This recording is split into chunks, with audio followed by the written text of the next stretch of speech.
What is going on, guys? Welcome to the video. It's Corey Lorenzo, and today we're going to be talking about bulking 101, and I'm going to be giving you some things you need to think about when you're setting up your own bulk. We're going to try to cover as much as possible in a short amount of time, and I'm really going to simplify this so you can go ahead and start your own bulk, start putting on some muscle mass, start growing, whether you are a hard gainer, skinny guy that's just beginning to work out and you're looking to put on some size, or you're an intermediate or advanced and you feel like you haven't been making too much progress lately. So let's dive right into the topic today. So number one, we're going to be talking about a caloric surplus. Now, it is vital when you're putting on muscle mass, unless you're very new to lifting, to be into a caloric surplus. I myself have been lifting for about 5 years right now, and I tend to put myself in a caloric surplus around 2,800 calories. So that's just from experience. I go anywhere between 28 to 3,000, just depending on, how fast I want to be bulking up, things like that. Now, it is important to note that when you are bulking, about 50%, it's a range, but 50% is going to be fat, 50% is going to be muscle. Depending on how long your training age is, how long you've been training, will kind of dictate how much muscle you can put on in a certain amount of time. So a caloric surplus is just basically an excess of energy, eating more nutrients, more energy, more calories than your body needs. That way, with that excess, it can either one, build muscle, or two, stores fat. So we try to find, the fine lining where we eat enough for our body to put on the muscle and not too much fat, because once you go into these dirty bulks and things like that is when it's more likely for your body to retain those extra calories and go ahead and store it as fat. So that's number one, a caloric surplus. And when you're in a caloric surplus, you want to be anywhere from 300 to 500 calories. Like I said, it varies from person to person. And to find your maintenance, it is different for everyone. It's very individual. So there's no one set number. What I recommend is you go ahead and start tracking your calories for about a week. See what you normally eat. So, you can download MyFitnessPal. Say you eat 2,400 calories in a week. All right, cool. You want to bulk? You want to get a little bigger? Go to 26, go to 27, go to 28, and kind of play around with it until you see yourself going up. Now, on the extreme side, there's going to be some really, hard gainers that are very active, that work out a lot, and, say they're a 140-pound male. They may need to eat 3,000 calories upwards to 3,500 calories, maybe even 4,000 calories. There's really no way of knowing until you start tracking for yourself and accounting for all the calories that you are eating. So that's number one. Number two is length of bulk. Now, what I typically recommend and what I'm doing myself is at least a year bulking. If you are someone that is intermediate to advanced, you're going to need at least a year of being in a caloric surplus constantly to see the progression that you want. Too many times, and I've made this mistake myself, where I'll gain weight for about 3 months and then I'll cut for something, whether it's summer coming up or have an event. And if you're serious about putting on muscle and you're serious about lifting and you're really into it, or in my case, I want to be a natural bodybuilder, you're not going to be making any significant change if you're only bulking and cutting every 3 months. You need to commit to it and you need to stay with it for a long amount of time. So for me, all of 2017 I bulked up. The first half of 2018 I dieted down a little bit to 175, which I feel very healthy at that body weight, and now I'm going back to bulking and I don't plan on cutting until 2020. So it's 2018 right now. I still have another year and a half, a little bit over that, of just bulking and just getting stronger, and that's really where all the progress lies. And it's really important that you don't hit that mini cut button too early, especially if you're someone that, when you bulk, you get a little, your body fat gets a little higher. That's okay, because it's a good sacrifice if you're putting on muscle mass and your performance is going up in the gym, and especially if that's more optimal for you to be recovering. Too many times I see people, especially around my age, that want to be lean year round, and that's not optimal for growth. If you are serious, or you want to compete or do anything like that, the growth lies when you're gaining weight, when you're bulking. Now, don't go crazy and gain 20 pounds in a month, but if you're gaining 10 pounds in a year, 15 pounds in a year, that's solid. And if you're progressing, your lifts are going up, everything like that, you are definitely making progress. So typically I recommend at least a year minimum. Even you can go over that. For instance, myself, like I said, I'm going to be bulking for about a year and a half to almost 2 years. And I'm just sticking to that. And next, number three, we're going to be talking about training progression.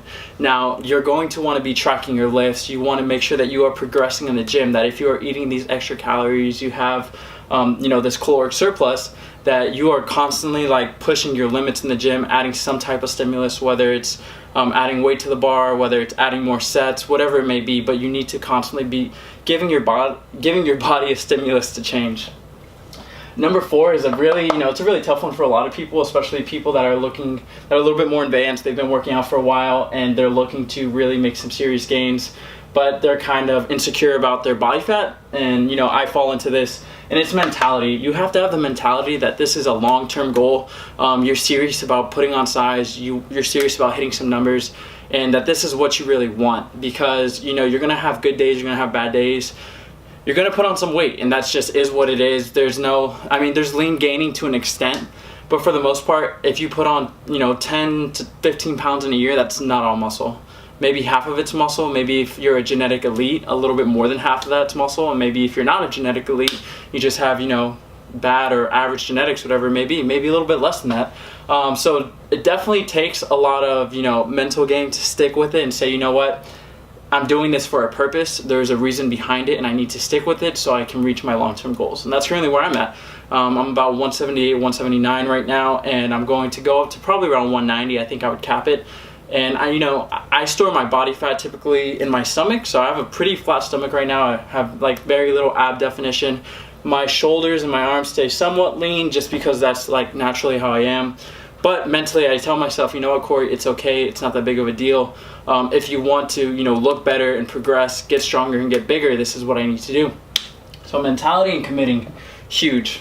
And for my fifth point is rate of weight gain. Now, typically what I recommend is a pound to a pound and a half if you're, you know, intermediate to advanced.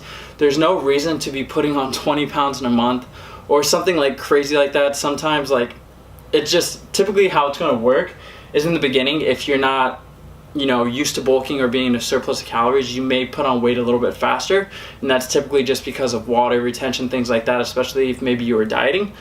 But you know, to a certain extent, there's a point of diminishing returns where, you know, if you're putting 20 to 30 pounds on in a year, that's not muscle. Unless you're an enhanced athlete, that is not going to be muscle. And you could probably make the same amount of gains if you would have, you know, only put on 15 pounds that year. And you would have managed your body weight a lot better. So having really realistic goals is a good way to put it. For instance, I started my bulk at 175. For me to say I'm going to go from 175 to 200 in a year, in my opinion, I might be pushing my body fat a little bit too high. Now 175 to 190, in my opinion, is more realistic, and you know, that's just kind of spacing out my weight gain and my rate of weight gain. So next we're going to go to an example of some macros and how you can set up your own bulking calories or your own surplus. So for just example's sake, we're going to be using myself. So for my maintenance calories, I have myself down at 2,500 calories. It may be a little bit higher, a little bit lower, but like I said, this is an example. So for a surplus, if I wanted to be, you know, putting on weight, training hard, being a caloric surplus, I would be anywhere from 2,800 to 3,000 calories. Now, mind you, as you do gain weight or you do go up on weight, your body demands, you know, more calories from you, because this may be a surplus for me at 175, but once I'm at 185, I might have to go to, you know, 3,200, 3,500, maybe even more. So you're constantly, like, you have to assess your progress, you know, track your weight, and once you see you've stalled out a little bit, wait a month, and then, you know, if you still haven't made any weight gain, then go ahead and add some more calories to it. So that's really important. Your calorie demands for your body change when you gain weight and when you lose weight. So for instance, if I was dieting down, I may start a cut on, you know, 2,400 calories, whatever it may be, maybe even higher than that if I'm starting from a higher body weight. But if I was cutting from 190 or cutting from 170, my caloric needs would be completely different. Meaning at 190, I could cut on higher calories. On 175, I'd cut on lower calories. If I was getting stage ready, and, you know, if I was 160 and wanted to get in the 150s, my caloric needs would go down. So just remember that your caloric targets are always changing up and down depending on your rate of weight gain, or, you know, your rate of dieting, or just your current body weight. So back to the example. So we're going to be using 2,800 for an example. So once you find your calories that you want to use, I always tell people there's a lot of different calculators to do, but the best way for me personally is just trial and error. Pick a number, stick to it, see what happens, and then adjust. So for example, we have 2,800 calories, and what I would do is multiply my protein times 25% of my calories, and that would give me 175 grams of protein, which is spot on. That's perfect. Really, for your protein, when you're in a surplus, you don't really need to have more protein than your body needs. I feel like that all comes down to preference. Now, you want to make sure you're at least getting 0.8 to 1 gram per pound of body weight.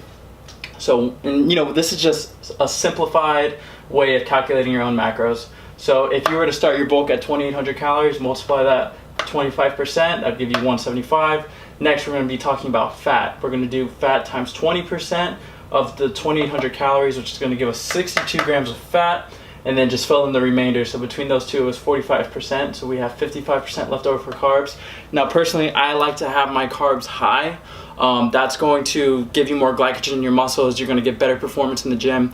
And really, when you are in this gaining phase, your performance in the gym, that's what you want. You want a lot of recovery. You want to recover as quickly as possible from your workouts, and you want to go in the gym and just kill it.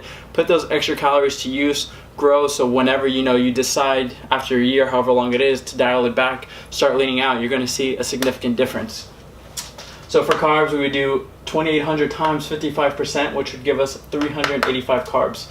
Now, that would be, a baseline of just an example, of 2,800 calories. As this example person or myself, however you want to look at it, progresses, these numbers would need to go up. So once I would stall out at a certain weight, I may increase carbs or increase fat, but typically protein I don't increase too much, especially say I'm going from 175 to 190, 195.